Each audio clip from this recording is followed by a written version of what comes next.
로마서 보겠습니다. 로마서는 바울의 13권의 서신서 중에 하나입니다. 바울은 13권의 서신서를 썼는데요. 특별히 이제 로마서 첫 다루면서 바울 서신 시작이니까 바울이 쓴 그 서신서들이 어떤 게 있는지 잠깐만 살펴보고 지나가겠습니다. 초기 서신으로 불리는 데살로니가 전서와 데살로니가 후서가 있죠. 그리고 교리 서신으로 알려져 있는 이 로마서, 그리고 고린도전서, 고린도후서, 갈라디아서 있고요. 그 다음에 옥중서신으로 불리우는 에베소서, 골로새서, 빌립보서, 빌레몬서 이렇게 있습니다. 그리고 목회서신, 디모데전서, 디모데후서, 디도서, 신약의 많은 부분들이 거의 반 정도 권이 지금 바울 서신입니다. 이제 로마서의 그 배경을 한번 보도록 하겠습니다. 신약의 서신서 중에서 가장 긴 서신이라고 할 수 있는데요. 가장 신학적이고 그리고 가장 교리적인 서신으로 불립니다. 이 로마서는 교회사에 중요한 영향력을 끼친 사람들의 그 삶에도 큰 영향을 준 책으로 알려져 있죠. 우리가 잘 아는 그 신의 도성, 그것은 작가이죠. 어거스틴, 그리고 루터, 존 웨슬리, 그리고 유명한 신학자 F.F. 브루스, 이런 사람들이 이 로마서를 읽고서 굉장히 큰 변화를 받았다고 해요. 특별히 어거스틴 같은 경우는 이단교인 마니교에 빠져 있었거든요. 자기 어머니는 굉장한 독실한 기독교인이었어요. 근데 이 아들이 똑똑하긴 한데 이단교에 빠져서 거기다가 얼마나 방탕한 생활을 했는지, 그렇게 결혼도 안 하고 그냥 술집 여자 데려다 살고 막 그랬었대요.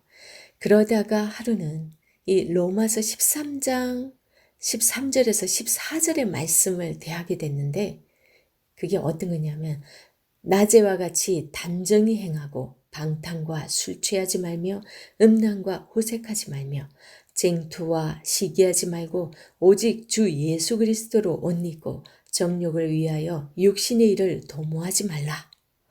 이 말씀을 보고서 이 어거스틴이 완전 자기의 삶을 돌이켜서 이제 모든 삶을 청산하고 이제 예수 그리스도를 증거하는 그런 삶을 살게 됩니다. 그리고 F.F. 브루스라는 사람은 이렇게 말했대요. 사람들이 로마서를 공부할 때 무슨 일이 일어날지 알 수 없다. 얼마나 이 강력한, 솔직히 그렇습니다. 요즘도 우리가 로마서를 읽으면 굉장히 마음이 겸허해지고 자신을 좀 더 깊이 돌아보게 되잖아요. 제가 아는 사역자 중에 한 분도 사역을 열심히 하다가 이게 모두 영적인 많은 것이 고갈된다고 느껴지면 잠시 내려놓고 이 로마서를 계속 읽는다고 했어요. 그만큼 이 로마서를 읽으면 우리가 진짜 본질을 놓치고 살아가다가도 본질로 돌아가게 되는, 그만큼 능력이 있는 그 말씀들이 기록되고 있는 책입니다. 바울이 로마서를 기록할 당시에 그는 그 복음의 사도로서 자신의 생애에 있어서 아주 중대한 결정을 내려야 할 그 전환점 가운데 있었어요. 그는 이제 동방에서의 선교 사역을 나름대로 완성을 했어요. 이 로마서 15장에서도 보면 내가 예루살렘으로부터 두루 행하여 일루리곤까지 그리스도의 복음을 편만하게 전하여노라. 이제 자기가 갈 만한데 충분히 이제 거점들을 다 복음 전했다라고 그렇게 얘기하고 있어요. 이제 동방 지역에서의 선교는 나름대로 마무리를 하고 이제 방향을 틀 때가 됐다라는 그런 생각을 할 시점이었다라는 거죠. 바울이 선교한 쪽을 보면 동북부 지중해 지역 선교를 나름대로 완전히 마쳤다고 생각했기 때문에 이제 복음 사역을 어느 쪽으로 방향을 틀려고 생각했냐면요. 로마를 거쳐서 스페인, 스바나라고도 이렇게 표현되고 있는데 오늘날의 스페인이죠. 그 스페인 쪽으로 가려고 이제 방향을 틀려고 하는 그런 상황에 있습니다. 이미 바울은 그 전에도 로마로 가려는 계획은 가지고 있었지만 고린도 교회의 문제를 해결하기 위해서 약 2, 3년 동안 에베소에 머물 수밖에 없었다고 그렇게 표현하고 있어요. 그런데 이제는 고린도 교회의 문제가 모두 해결됐고 이 고린도 지역을 직접 방문해서 마게도냐와 아가야 지방에서 모은 이 아가야 지방이 대표적인데 지금 고린도 교회입니다. 그 주변 거기서 모은 구제헌금을 가지고서 이방 교회 그 대표단들 각 이제 교회의 대표들을 한 명씩 다 이렇게 같이 가자고 했어요. 함께 예루살렘으로 갈 수 있는 그런 상황까지 지금 만들어진 거예요. 그간에 뭐 여러 가지 방해도 많았었고 또 특히나 고린도 교회는 뭐 사역자 뭐 아볼로파, 게바파, 뭐 바울파, 그리스도파 이러면서 막 파까지 나눠지고 막 그랬었잖아요. 그런 모든 오해들이 이제 다 풀어졌잖아요. 제가 사도행전 할 때 그런저런 설명을 드렸었습니다. 그래서 이제는 이제 그 문제가 해결됐으니까 이제 방향을 내가 틀어서 가야 되겠다. 그런 생각을 한 거죠. 그런데 지금 이제 이런 상황에서는 이제 지금까지 이방 교회에서 예루살렘 교회를 돕기 위해서 예루살렘 교회가 흉년이 든다고 그런 얘기를 예언을 했던 그걸 듣고서 지금 바울이 이방 교회들에게 예루살렘을 돕기 위한 헌금 모금을 하잖아요.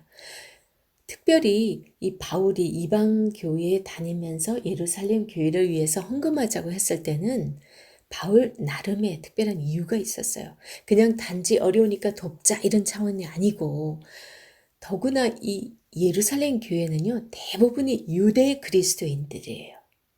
유대인들이 대부분이라는 거죠. 유대 출신의 그리스도인들이 예루살렘 교회의 주류를 이루었다면 이제 바울이 선교한 지역에는 이방 그리스도인들 그런 사람들이 대부분인 거죠. 그렇다면은 아무리 예수 그리스도로 하나 됐다고 이론적으로는 자기네들은 배웠지만 솔직히 그들의 마음 깊숙한 곳에서는 이 서로 보이지 않는 뭔가가 있는 거죠. 특별히 이제 이방 그리스도인들은 그런 게 없었겠지만 유대 그리스도인들은 그래도 이방인들을 뭐 짐승 취급을 했으니까 그런 사람들에 대한 뭔가 자꾸 요구사항, 자기네들의 율법을 지키기를 원하는 그런 마음들이 있고 여러 가지로 거리를 두고자 하는 그런 게 있었어요. 그래서 이번 이 헌금을 가지고서 굳이 바울이 자기가 대동해서 그 어려운 가운데서도 사람들 각 그 대표들 데리고서 가려고 한 데는 정말 유대 그리스도인과 이방 그리스도인이 하나 되게 하기 위한 그 목적이 아주 컸던 거예요. 그래서 바울은 그 사람들과 함께 헌금을 모아서 그거를 예루살렘 교회에다가 전달을 해주고 그 다음에 이제 로마로 가서 이제 스페인 선교를 하기 위한 지금 나름의 그 다음 계획을 세우고 있는 그런 상황에서 그때 이제 고린도에 한 3개월을 머물게 됩니다. 3차 전도 여행 말미죠. 그때 이 로마서를 쓰게 되죠. 그러니까 자기가 이제 앞으로 선교할 그 계획에 대한 그것도 지금 그래서 로마서에서 기록을 하고 있잖아요. 예루살렘에 올라가서 헌금을 전달하죠. 그 전달을 하는 과정에서도 여러 가지 순탄치 않은 그런 일들은 있었습니다. 그동안 바울이 복음을 전하는 동안 이 할례를 받지 않아도 된다라는 그런 얘기 때문에 유대 그리스도인들은 아직 그게 너무 마음이 불편한 거예요. 그래서 바울이 자기네들의 율법을 지금 무시한다고 생각해서 굉장히 거부 반응이 있어요. 그래서 그런 상황에서는 그 헌금 거두은 거를 받을 수가 없는 거예요. 그래서 야고보가 그들이 곧 결례 의식을 할 건데 바울 선생 당신이 지금 그들의 그 결례 비용을 내주지 않겠냐고 하죠. 그래서 그걸 내주죠. 그런 후에 다 전달을 합니다. 중요한 건 그렇게 전달하고 계획대로 됐으면 얼마나 좋았을까요? 그러고 나서 이제 아시아로부터 온 유대인 그건 이제 바울이 복음을 전할 때 계속 쫓아다니면서 방해하던 그 유대인들이 여기까지 와서 지금 소동을 일으킵니다. 그래서 바울은 로마 군에 의해서 잡혀서 가이사랴 감옥에 2년간 투옥이 되게 되죠. 그 과정에서 이 유대인 백성들 앞에서 층대에서라는 표현을 써요. 거기서 백성들 앞에서 자신이 어떻게 예수 그리스도를 만났는지 그 사건을 증언하고요. 그리고 사내들인 공의의 종교 지도자들 앞에서 복음을 또 전하고, 그리고 로마의 벨릭스 총독과 베스도 총독, 아그리빠 왕, 그들 앞에서 또 복음을 전하는 기회를 얻습니다. 바울은 사실 무죄가 증명이 되었지만 가이사에게 자신이 상소를 해요. 그렇게 상소함으로 인해서 죄수의 신분으로 로마로 가게 됩니다. 이런 배경들이 있는 상태에서 이미 이제 이렇게 바울이 감옥에 갇히기 전에, 그 일들을 하기 전에 이미 로마서는 발송이 된 상태입니다. 이제 바울의 상태를 제가 말씀을 드렸고요. 이제 로마서가 교리서라고 할 만큼 왜 그렇게 복음의 교리를 체계적으로 잘 설명하고 있을까? 이 부분에 대해서 이제 학자들이 나름대로 추측해서 정리한 부분들이 있고요. 그리고 로마서를 쓴 목적, 이거랑 또 비슷하기도 합니다. 이 체계적으로 잘 쓰여졌던 거는 아마 그동안 고린도 교회뿐 아니라 기타 지역에서 바울의 사도직과 이 바울이 전하는 이 복음이 끊임없이 의심을 받고 있었기 때문이 아니었나. 그랬기 때문에 이제 그 오해들을 불식시키기 위해서 나름대로 굉장히 복음에 대한 본질과 그 복음의 정수를 아주 체계적으로 정리를 해서 그들에게 편지를 썼다고 봅니다. 또한 한 가지는 이제 그들 가운데 유대 그리스도인도 있을 거고 이방 그리스도인도 있는 거죠. 유대인들의 배경 속에서 예수 그리스도를 믿게 되면 그들이 지키고 있던 그 할례 문제, 나름의 다른 율법 문제, 이런 것들을 뭐 무시해서는 안 된다. 그래도 그건 지켜야 되는 거 아니냐. 그거 하나님이 주신 건데. 이러면서 고집하는 사람이 있었을 거고요. 그리고 이방 그리스도인들은 그 율법을 몰랐잖아요. 그러니까 바울에게 처음으로 이 복음을 전해 들었는데 거기에는 뭐 율법을 굳이 지키라는 거 없었는데 왜 굳이 그런 걸 가지고 우리한테 강요하고 그 할례를 막 꼭 받아야 된다고, 구원을 받는다고 그런 식으로 말해. 그러면서 서로 갈등이 많이 있어서 다툼이 많이 있었다는 거죠. 특히 이 로마서에 보면요. 저기 브리스길라와 아굴라 16장 3절에 보면요. 너희는 그리스도 예수 안에서 나의 동력자들인 브리스가와 아굴라에게 문안하라. 그들은 내 목숨을 위하여 자기들의 목까지도 내놓았나니 나뿐 아니라 이방인의 모든 교회도 그들에게 감사하느니라. 이런 표현을 쓰고 있는 걸로 봐서 지금 브리스길라와 아굴라가 지금 로마에 와 있어요. 생각해보세요. 브리스길라와 아굴라가 고린도 교회에 자기 집을 내놓아가지고 고린도 교회가 탄생했어요. 그죠? 거기 그러다가 지금 그 아볼로에게 맡겨놓고 저기 가 있었죠. 에베소에서 바울의 동력자로서 또 일을 하고 있었는데 이제 이들이 이제 바울의 계획이 그렇잖아요. 지금 로마를 거점으로 해서 스페인 선교를 할 계획이잖아요. 그러니까 이제 로마에 있는 그 교회에 브리스길라와 아굴라를 지금 데려다 놓은 상태예요. 그래서 짐작할 때는 이들이 로마의 황제 글라우디오 때 유대인들을 추방하는 명령을 내리게 되거든요. 그때 로마에 살고 있다가 추방되어서 고린도에 가 있을 때 거기서 바울을 만나게 되죠.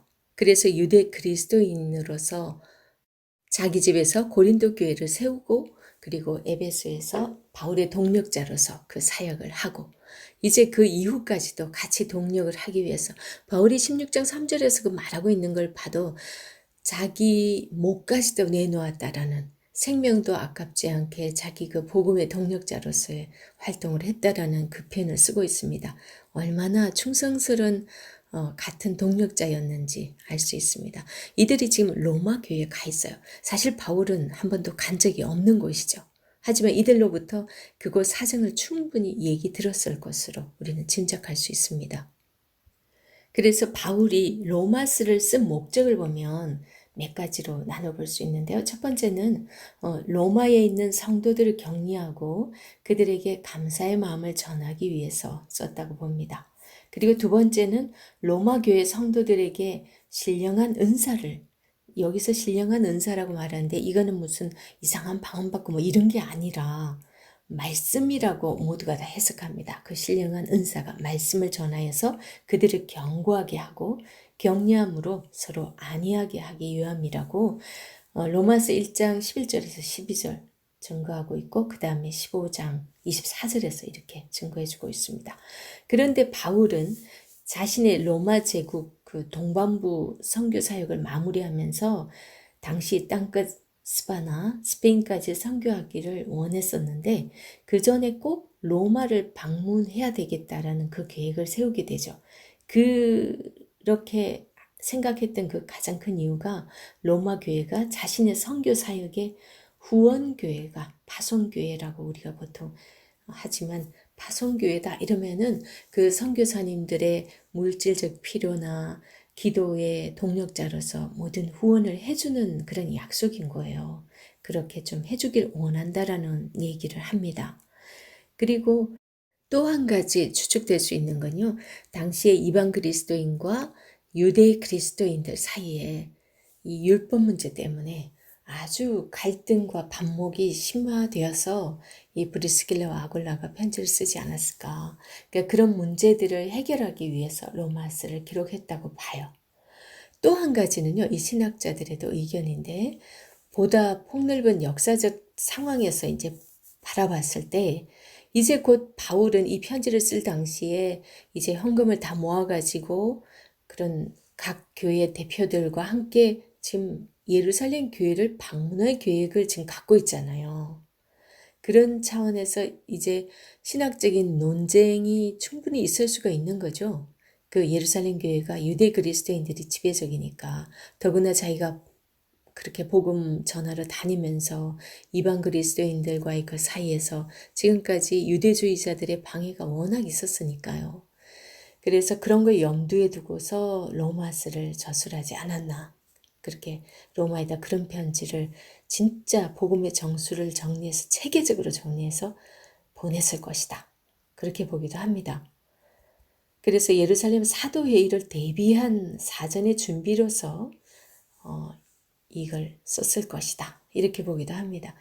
유대교회와 이방교회가 그리고 하나의 기초 위에 세워졌다는 것을 다시 확인하기 위해서라도 지금 이 서신들이 필요했다라고 봅니다. 이러한 요인들이 나름대로 바울이 로마스를 쓰도록 작용한 동기가 되었을 것으로 봅니다. 물론 이 모든 것이 다 복합적이었을 거라고 봅니다. 그리고 로마스의 주제는요.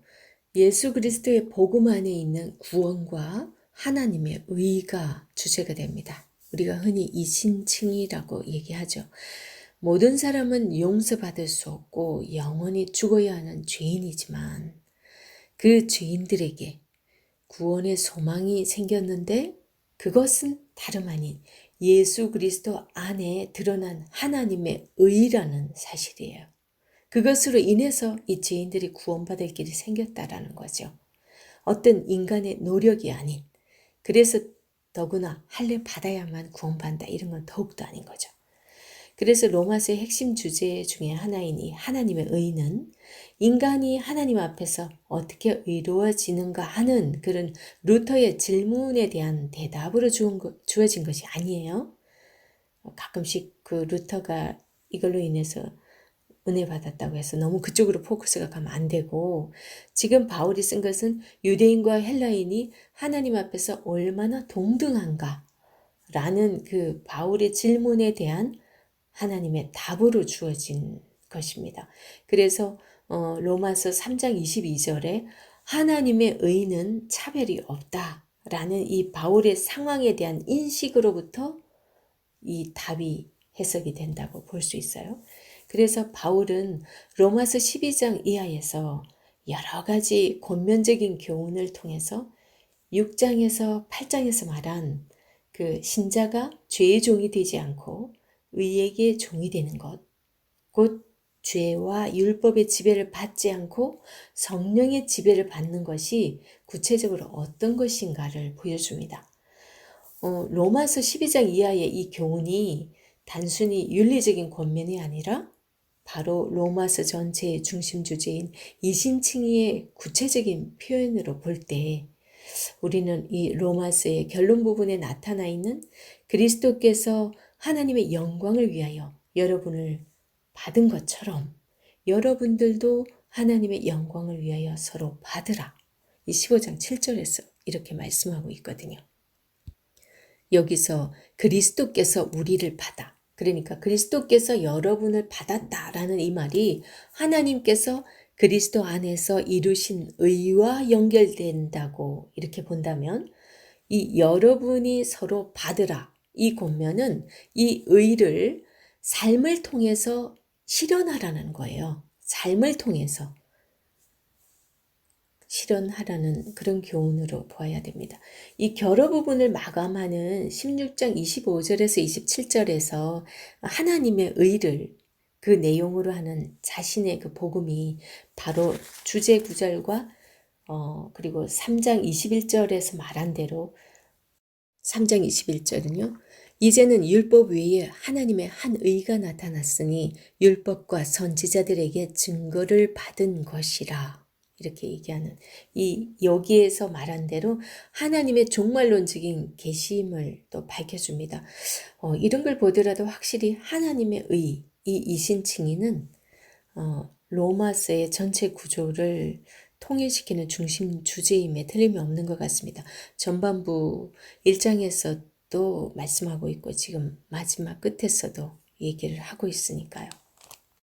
그러면 로마서의 내용과 전개 방식을 한번 잠깐 보겠습니다. 바울은 앞에서 언급한 그 로마서를 쓴 목적에 대한 그런 이유들도 있었지만 당시 체계적인 가르침을 받지 못한 로마 교회의 유대 그리스도인과 이방 그리스도인들 사이에 예수 그리스도의 복음에 대해서 오해하고 있는 것들을 바로잡아 주기 위해서 이 복음의 정수들을 체계적으로 담아서 썼잖아요. 특히 유대 그리스도인들의 그 율법주의적인 잘못된 신앙을 바로잡아 주기 위해서 예수 그리스도의 그 복음의 교리를 아주 체계적으로 정리해서 이렇게 그 본질에 대해서 잘 설명해 주고 있거든요. 처음부터 교리서로 생각하여 쓴 것은 아니었지만 후에 이 로마서는 기독교의 교리를 정리하는 데 아주 중요한 역할을 하게 되죠. 이 로마서의 전개 방식을요. 근데 바울은 어떻게 하고 있냐면 이 전반부에서는 서술형을 주로 사용을 했어요. 서술형은 그냥 이렇게 쭉 써가는 겁니다. 근데 후반부에 가서는 이 실천적인 부분으로 명령형을 많이 사용했어요. 그런데 이 중반에 보면은 주로 보면 디아트리베라고 하는 대화체 형식을 많이 사용합니다. 예를 들면 이런 거죠. 자, 유대인의 나음이 무엇이냐? 할례의 유익이 무엇이냐? 범사에 많으니 우선은 그들이 하나님의 말씀을 맡았습니다. 이런 식으로 앞에 본인이 질문하고 또 답을 해요. 그리고 그러면 우리는 어떠하냐? 결코 아니라.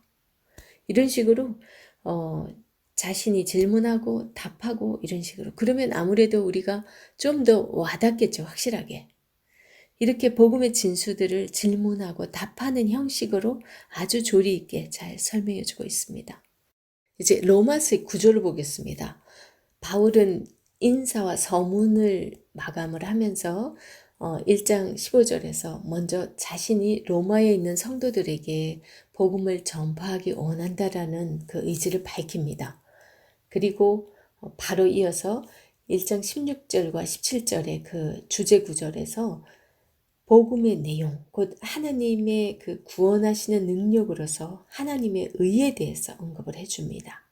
그런 다음에 바울은 1장 18절에서 3장 20절까지 여기서 이방인과 유대인이 다 같이 죄인으로서 복음 안에 제시되고 있는 하나님의 의를 필요로 하고 있다고 그 사실을 이제 밝히죠. 그리고 이제 3장 21절에서 31절까지 여기서는 예수 그리스도의 십자가 사건을 통해서 구체화된 하나님의 의는 하나님의 행하심과 하나님의 선물의 양면성이 있다라는 사실을 언급합니다. 그리고 4장에서는 아브라함을 실예로 들면서 3장 21절에서 31절까지 여기서 말한 이신칭의를 구체적으로 설명을 합니다. 그래서 이제 5장에서 8장 여기서는요. 아담, 그 다음 죄, 율법 이것과 그리스도, 의, 성령 이것의 대조를 통해서 의의 역동성을 아주 잘 설명을 해줍니다. 그 다음에 9장에서 11장 여기서는요. 바울은 이스라엘 백성의 그 궁극적인 구원 문제 그것과 관련해서 하나님의 의가 하나님의 언약에 대한 하나님의 신실하심에 기반을 두고 있다고 그렇게 설명을 합니다. 이 로마서 후반부인 12장에서 15장에서는요. 바울은 하나님의 의가 마땅히 성도들의 순종적인 삶을 통해서 구현되어야 한다고 이렇게 말하고 있습니다. 이런 식으로 구성이 되어 있고요. 내용을 잠깐 살펴보겠습니다. 이제 로마서는 내용적으로 분류해 보면 크게 이렇게 내용적으로 분류할 때는 세 부분으로 나눌 수 있어요. 이 구조하고 내용적인 분류 조금 달라요. 그래서 내용적으로 봤을 때 1장에서 8장은 하나님의 사랑에 근거한 구원을 얘기하고 있습니다. 그 다음에 9장에서 11장은 이스라엘의 구원, 그 다음에 12장에서 16장은 구원받은 자의 실천적인 삶. 이렇게 그래서 어떤 분들은 구조 자체도 아예 내용적으로 이렇게 분류해서 보는 분도 있습니다. 좀 이것을 세부적으로 보면요. 1장 1절에서 15절 인사 부분 이게 서론이라고 그러죠. 그 다음에 1장 16절에서 17절은 이 편지의 주제입니다. 주제로 소개를 하죠. 그 다음에 18절, 1장 18절에서 4장 25절까지 여기에서 이제 복음의 핵심인 믿음으로 의롭다함을 받는 것에 대해서 말하죠. 1장 18절에서 4장 25절은 또 크게 두 단락으로 나눌 수 있어요. 1장 18절에서 3장 20절까지는 인간의 불경건과 불의에 대한 이야기가 나옵니다. 그리고 3장 21절에서 4장 25절까지는 믿음으로 의롭다함을 받는데 그건 하나님의 해결책인 거죠. 그걸 제시해 줍니다. 특히 이제 2장에서 그 화살을 유대인을 향해 돌립니다. 이 디아트리베라고 이제 이 질문하고 답하는 형식으로 전개해 나가는데요. 이 3장에서는 유대인의 나음이 무엇이냐? 이런 질문을 던지면서 시작해서 유대인의 나은 점은 말씀을 맡은 자라는 것밖에 없다. 그리고 그들이 그 말씀을 믿지 않는다고 해서 하나님 나라가 폐해지고 그런 거 아니다. 그러면서 유대인들이 불의를 함으로 인해서 하나님의 의로움이 나타난다 오히려. 그래서 그들은 이 정죄함을 받을 것이라고 그렇게 말을 합니다. 또한 바울은 모든 사람이 죄 아래 있다고 선포합니다. 이 사람들이 하나님을 두려워함이 없음으로 인해서 이 목구멍으로 혀로 입으로 발로 즉 사람이 살아가는 모든 도구들을 통해서 죄를 짓고 살아간다고 이렇게 얘기를 하면서 율법을 따를 것을 강조하는 이 유대인들을 향해서 말하죠. 율법은 죄를 깨닫게 하는 것 외에 아무것도 아님을 말하고 정말 이랬을 때 아마 충격 받았을 것 같아요. 유대인들 처음에는 막 씩씩 그랬을 것 같아요. 오직 예수 그리스도의 신실하신 믿음으로 말미암아서 하나님께서 우리를 의롭다 칭해 주신 거라고 그렇게 얘기를 합니다. 그리고 이제 전능하신 하나님께서 왜 그리스도를 못 박으셔야 했는지 그리고 구원을 위해 내가 무엇을 준비할 수 있는 거 아니다. 그리고 구원이 인간의 믿음으로 가능한 건가 하는 세 가지 오해에 대한 이 풀어주는 듯한 그런 설명으로서 사람이 의롭다 여김을 받는 것은 오직 예수 그리스도를 바라봄으로 가능하다라고 설명을 해줍니다. 그리고 이제 5장에서 8장은요, 성화를 말씀하고 있는데 복음이 주는 확신으로 사는 삶, 즉 궁극적인 구원으로의 그 소망을 가지고 살아가는 삶이 이제 성화의 삶인 걸 얘기하는데요. 그 다음에 9장에서 11장에서는 복음에 대한 변호를 합니다. 이스라엘의 문제와 하나님의 구원 계획의 비밀을 여기서 말을 하죠. 그리고 12장에서 15장 13절까지 복음이 변화를 일으키는 능력에 대해서 말합니다. 그래서 그리스도인들의 그 삶, 그러므로 신자는 어떻게 살아야 될 건가? 그 윤리에 대해서 설명을 하는 거죠.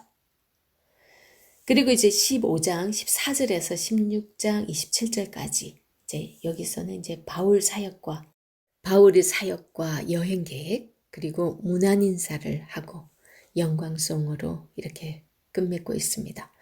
이 로마서의 본론 부분에서 바울이 어느 서신서에서보다 자신의 그 복음의 중심 주제인 이심칭의를 아주 길게 소개를 합니다. 체계적으로 제시하고 있다는 그것은 이 로마서를 통해서 바울이 그동안 3차례에 걸쳐서 선교 여행을 했잖아요. 그 선교 현장에서 얼마나 복음을 잘못 이해한 유대 그리스도인들, 유대 신자들과 또 유대주의자들, 주다이즈라고, 이 사람은 그리스도인도 아니고 유대주의자들이 있었어요. 이들에 의해서 막 핍박도 받고 정말 두들겨 맞고 거의 죽을 뻔하기도 하고, 그런 사람들이 많이 방해를 했었죠. 그래서 그들을 염두에 두고 이제 이름 복음의 정수를 쓰고 있는 거죠. 그래서 이 로마스가 그들의 그 복음의 갈등들을 잘 해결해 줬을 거라고 봅니다. 그 당시에 그들에게 그런 신앙의 갈등들을 해결해 주는 열쇠가 이 로마스가 되었다면, 오늘날에도 우리의 신앙의 갈등에 있어서 많은 문제들을 해결해 주는 열쇠가 되어주는 것이 로마스가 아닐까 생각합니다.